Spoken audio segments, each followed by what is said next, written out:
Mhuri yeZimbabwe zvakandirwadza stereki vanhu vachikirasha munhu anondichengeta vachituka vakataura mashoko ose avaida pamusoro pomunhu unondichengeta.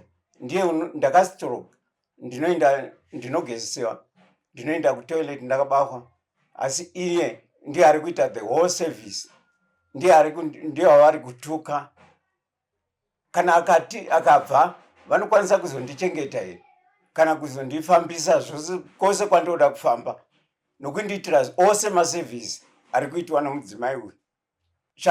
Chandinokumbira munhu weZimbabwe ndechekuti Lucky ngaabve pachinzvimbo chokuva executor because ndiye wamisa nyaya dzose kumatare. Ndandichikumbira kuti Lucky ngaachibva pachinzvimbo cheexecutor kuitira nyaya ifambire mberi, nokuti he is an interested party.